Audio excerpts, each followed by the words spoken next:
L'entrepreneur Sylvain Tiger dit les termes sur la République soviétique française, ou devrais-je dire sur l'URSS, et les raisons pour lesquelles est-ce qu'il est parti, les raisons pour lesquelles vous devriez peut-être, je dis bien peut-être. Alors évidemment c'est une déchirure, c'est une épreuve, c'était une épreuve pour lui, c'est une épreuve pour moi, et c'est une épreuve pour tous les expatriés, mais il y a une chose, c'est qu'en France, il y a des parasites du bas évidemment, mais il y a aussi également des parasites du haut qui font venir des parasites du bas, et tout cela fait des petits rats qui font des petits trous dans la coque du navire français, et hélas, les gens n'arrivent même plus à profiter bien des beaux paysages, du terroir, de ce magnifique pays qu'est la France, sans penser à tout ce gaspillage, sans penser au fait qu'ils sont éviscérés d'impôts, sans penser au fait surtout que le travail en France n'est pas rémunéré à sa juste valeur, et ça, vous l'avez vécu très certainement. Ça n'est même pas la faute de votre patron, parce que lui, en fait, il vous donne un super brut, sauf que en bout de chaîne, eh bien oui, l'État français vous aura boulotté, encore tel un petit rat aigri, les 2/3 de votre part de tarte. Alors allons-y les amis, on va analyser le petit storytelling, le petit discours de Sylvain Tiger. Qu'est-ce qu'il a à nous dire sur le gauchotopia français? Et comme d'habitude, comment vos geôliers vous font passer des vessies pour des lanternes, l'enfer pour le paradis, et on voit ça ensemble tout de suite. C'est marrant que tu parles de l'histoire de Charles, parce que je savais pas qu'il était parti pour ces raisons-là. Mais moi, je m'étais toujours dit, quand j'étais petit, que si un jour le pays devenait un pays qui ressemble à l'URSS, moi je partirais, tu vois. C'est quand même pas mal de se dire ça dès qu'on est petit, hein. Vous savez, vos petits amis, quand ils sont à l'école, ils disent oui, je veux être astronaute, je veux être cosmonaute, je veux être pompier, je veux être médecin, je veux être prof, bien sûr, prof de sociologie, évidemment, et je veux gagner 5 000 €, 6 000 €, comme je l'ai vu dans une autre vidéo sur Twitter. Hélas, plus Sovietland domine en France, et plus dure sera la chute sur cette appréciation des salaires, malheureusement pour eux. Et bien lui, Sylvain Tiger, il se dit, mais à 6 ans, 6 ans, 7 ans, mais ça alors, c'est l'URSS en France, et ben écoutez, si ça continue, je pars. C'est quand même pas mal. Je partirai parce que c'est pas du tout dans mes valeurs, et en fait, force est de constater qu'aujourd'hui j'ai 32 ans, et on en est là, en fait, tu vois. On est dans un pays où aujourd'hui, quand tu génères 1 euro de ressources, 1 euro de croissance, 1 euro de chiffre d'affaires, entre le début, la fin, l'URSSAF, tout, la TVA, tout ce que tu dois redonner, il t'en reste peut-être 50 centimes dans la poche, ou 40 centimes dans certains cas. Donc c'est-à-dire que tu... Oui, alors je te trouve plutôt gentil, Sylvain. D'ailleurs, je crois qu'il est allé aux îles Maurice. Il est parti s'expatrier aux îles Maurice. Est-ce que vous connaissez? Est-ce que vous y êtes déjà allé, hein? Dites-le moi en commentaire. En tout cas, ça a l'air vachement joli. Mais oui, tu es un peu gentil, hein. Si tu génères 1 euro pour 1 euro que tu génères avec ta valeur, avec ta sueur, avec ton travail, avec tes compétences que tu peux apporter aux autres en tant que solution, eh bien, l'État va tout te boulotter. Il te reste peut-être, si tu es surtout dans la tranche élevée, 30 centimes. Hein. Voilà, c'est pour toi, c'est cadeau. Et d'ailleurs, je pense qu'il a dû se battre bec et ongles avec l'URSSAF, avec les impôts, avec les autres trucs, au moment où il a dû déplacer son entreprise, ou alors où est-ce qu'il a dû la fermer. Tiens d'ailleurs, pour ceux qui l'ont pas vu, en fait, ça m'est arrivé personnellement, vu que maintenant je suis à Chypre, eh bien, moi en train, POV, moi en train de fermer mon entreprise en France et de m'extirper du racket étatique. Est-ce que vous connaissez cette référence, hein? C'est exactement comme ça que ça s'est passé, hein. Dès que vous essayez, en plus de vous extirper du gauchotopia français comme Sylvain Tiger ou d'autres, eh bien voilà ce qui vous attend. Donc c'est ça le pire, et bon, sans même compter tout ce qui est exit tax, etc., eh bien on va vous en empêcher, on va vous contraindre, on va vous restreindre... Voilà.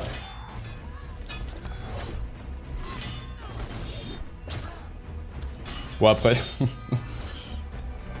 Bon après voilà, je vais pas mettre tout le...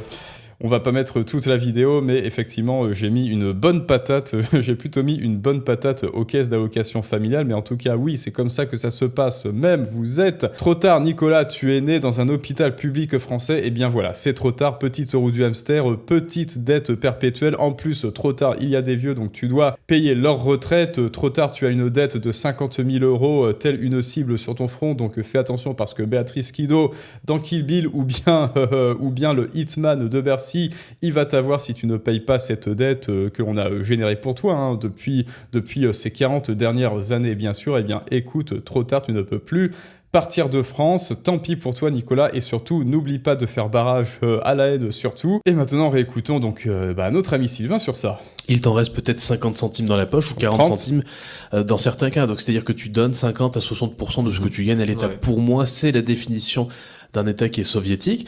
Donc effectivement, le travail... Mais là, pareil, il est gentil. Est-ce que tu te rends compte que dans le régime de Ceausescu, c'était moins pire? Est-ce que tu te rends compte que dans le régime de Mao, c'était moins pire en termes de dépenses publiques et en termes d'impôts, en termes de pur prélèvement obligatoire? Est-ce que tu te rends compte que chez Franco, c'était moins pire que chez Staline? Bon alors oui, ok, il y a eu des morts, etc. Donc voilà, c'est pas... Ok, ça n'est pas comparable, mais moi, je vous parle en termes de chiffres, d'imposition et de dépenses publiques, du ratio imposition versus dépenses publiques. La France, statistiquement, est supérieure en termes de dépenses, de ratio impôts-dépenses publiques sur tout ce que l'on a connu, sur tout ce que l'univers, que la galaxie, que le monde entier n'a jamais connu jusque-là. On est le pire régime communisto-soviétique au monde de toute l'histoire. Il n'y a jamais eu un tel niveau d'imposition dans toute l'histoire des civilisations. Voilà, il faut le dire. Le travail aujourd'hui en France n'est pas rentable, donc ça c'est une première chose, c'est-à-dire que si tu veux vivre de ton travail, ça n'est pas rentable, d'accord ? C'est factuellement pas rentable, c'est beaucoup trop cher. À effort égal, tu peux aller beaucoup plus vite dans d'autres pays. Ouais, tout à fait.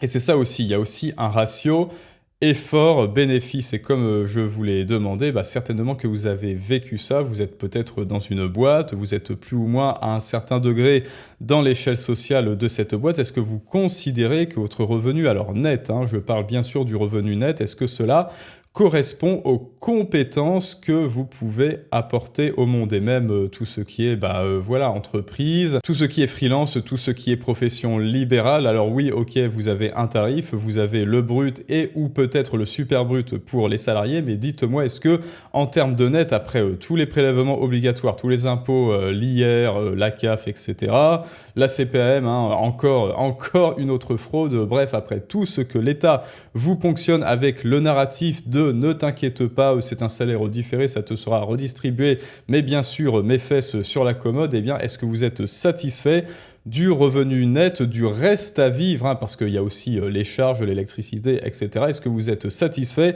du reste à vivre par rapport à ce que vous avez apporté en valeur sur le marché du travail? Eh bien, écoutez, moi, je n'en sais rien, dites-le moi en commentaire. Mais en tout cas, me concernant, eh bien, c'était très très loin d'être le cas. Et pourtant, j'étais bien payé dans plusieurs studios de cinéma, d'animation. J'ai travaillé sur des super projets. On était en partenariat avec Netflix, etc. Et d'ailleurs, ces studios étaient tous très bien, vraiment très bien et très sympathiques et très humains. Et bien, malgré tout, mon net ne correspondait absolument pas à ce que j'apportais sur le marché du travail, malgré un très bon salaire. Pourquoi ? Parce que si je m'étais expatrié avant, en fait, aux États-Unis, au Canada et même en Asie, parce qu'il y a des studios partout, j'aurais touché 3 à 4 fois plus avec d'excellents salaires et surtout une ponction qui était beaucoup plus faible. Et donc là, j'en aurais eu pour mon argent et surtout pour mes compétences. Alors dites-moi maintenant si c'est votre cas aussi, parce que pareil, pour tout ce qui est médecin, avocat, etc., vous faites quelques milliers de kilomètres à l'est de l'Europe ou même à l'ouest et vous franchissez l'océan, bien sûr, vous êtes payé 3 à 4 fois plus. Alors quel médecin veut rester en France? Bref, évidemment, il en faut. Mais bon, dites-moi tout ça. Et comme on le disait tout à l'heure quand on en discutait tous les trois avec Charles, il faut pour moi, quand tu entreprends, aller dans des pays qui favorisent l'innovation et le travail, ou des pays où le travail est rentable. Et ces pays-là, quels sont ces pays ? Où le travail est reconnu à sa juste valeur. Et comme je l'ai dit, c'est pas forcément les patrons. Alors oui, il y a quelques entreprises qui abusent, etc. Mais regardez la différence entre votre net et votre super brut. Même pas le brut, juste ce que reverse pour votre valeur au travail, ce que reverse votre patron, ce qu'il doit reverser, et ensuite il y a toutes les charges, la CPM, etc. Regardez la différence entre le super brut et le net, et là vous allez avoir froid dans le dos, et comptez l'IR aussi, et comptez toutes vos charges, et là vous allez peut-être, ceux qui n'ont pas encore fait cet exercice, tomber de votre chaise. Dans le monde, c'est les pays anglo-saxons. Et le pire, c'est la sécurité sociale. Bon, vous savez, cette fraude pour laquelle si vous payiez à la place, si ça n'était pas obligatoire, une sécurité sociale privée all-inclusive 2 fois moins cher, eh bien, là, pareil, si ça avait été privatisé, eh bien, ça s'effondrerait en moins de 48 heures, cette CPM. Ouais. Aujourd'hui, les pays qui ont la common law, en fait, le système juridique un peu anglo-saxon, c'est des pays qui sont ouverts parce que juridiquement, ils te permettent de tenter beaucoup de choses. Et si tu te trompes, tu payes une amende, quoi. Ouais. Tu vois. En France, avec le code civil, si tu te trompes, c'est du pénal. Tu vas en prison, d'accord. Oui. Alors on va pas étendre le truc avec le code du travail français qui est absolument immonde. C'est plus épais que la Bible, non, ce truc. Alors que en Suisse, vous faites quelques centaines de kilomètres de Paris, vous atterrissez en Suisse et c'est un petit livret comme ça, le code du travail. Et ensuite, eh bien oui, sur les pays anglo-saxons, alors ils sont beaucoup plus libéraux. Après, petite nuance sur nos amis de Grande-Bretagne. Hélas, ils sont en train de se gauchiser à vitesse turbo parce qu'il y a les sociétés qui vont payer beaucoup plus d'impôts. Et d'ailleurs, il y a des millionnaires qui partent de Grande-Bretagne. Alors, il y a eu 500 millionnaires qui sont partis de France. Eh bien, dites-vous qu'il y avait 4 fois plus, je crois, même 5 fois plus de millionnaires qui étaient partis de Grande-Bretagne dès qu'ils ont vu et que, voilà, l'Angleterre aussi devenait Sovietland. Et ils se sont dit, mais il n'y a pas pire. Enfin, si, il y a pire. Il y a genre la France, mais en dessous, il y a juste, il n'y a pas pire, quoi. Mais après, il est vrai que les pays du Commonwealth, enfin les pays anglo-saxons plutôt, Canada, Australie, États-Unis, ils sont beaucoup plus libéraux sur ça, ils sont beaucoup plus permissifs quant à la création d'entreprises et surtout, ils ne punissent pas les entrepreneurs, ils ne punissent ni les investisseurs ni les entrepreneurs, ils les récompensent, ils disent « Ah mais c'est génial, tu veux ouvrir une entreprise, tu veux apporter de la valeur à ton pays, et ben c'est génial, on va te récompenser pour ça, les entrepreneurs et les investisseurs, pareil, ah oui tu veux investir dans le pays mais c'est génial, on va te récompenser pour ça. » Et qu'est-ce qui se passe en France, comme on marche sur la tête dans ce gauchotopia complètement immonde, eh bien là c'est plutôt, ah oui tu veux entreprendre, eh bien on va te punir. Qu'est-ce que c'est que ça, Nicolas? Tu veux t'élever au-dessus de la tête qui dépasse, au-dessus de ce champ de blé bien aligné, avec une coupe parfaitement horizontale et qui ploie toujours vers bâbord, bien évidemment, eh bien tu seras puni et tu seras déraciné pour ça, méchant Nicolas qui voulait apporter de la valeur à son pays, et c'est exactement ce qui se passe en France. C'est marqué sur ta tête.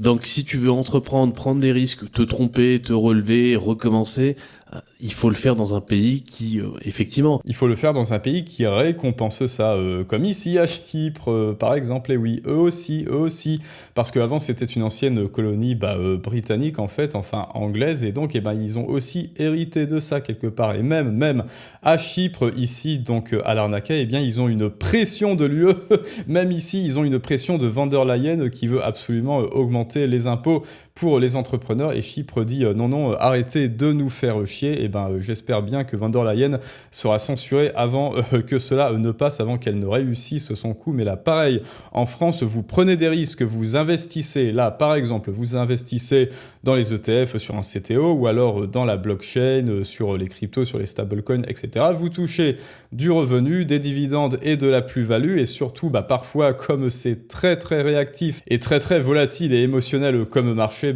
comme actuellement, en fait, parfois, vous faites des nuits intranquilles, vous faites des insomnies pour certains, et parfois, ça explose, vous touchez une plus-value, et cette plus-value, l'État taxe 30%. Et oui, l'État va taxer 30% de votre énergie, l'État va taxer 30% de vos insomnies, c'est-à-dire vous avez fait tous les efforts, vous avez pris tous les risques, c'est vous qui avez engagé de l'argent, et l'État va venir vous prendre un tiers. Elle est pas belle la vie en France, et donc il faut absolument, alors ça n'est pas un conseil, mais pour ceux qui veulent vraiment entreprendre et investir, bien sûr qu'il faut aller dans un pays qui récompense l'investissement et qui récompense l'entrepreneuriat. Et donc là, par exemple, à Chypre, vous n'avez absolument aucune taxe sur les dividendes et les plus-values, et ça c'est beau parce que ça veut dire oui, c'est toi qui as pris les risques, c'est toi qui as investi, et donc tu vas toucher 100% de ces dividendes.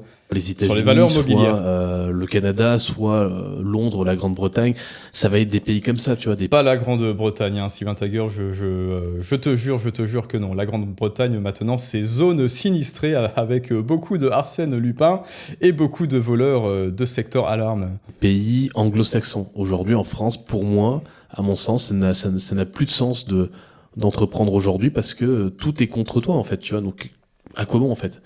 Tout est contre toi. Effectivement, la France, avant, moi, je fantasmais vraiment une France, une terre d'entrepreneuriat et une terre d'investissement parce que c'est ça que l'on était il y a quelques décennies en arrière.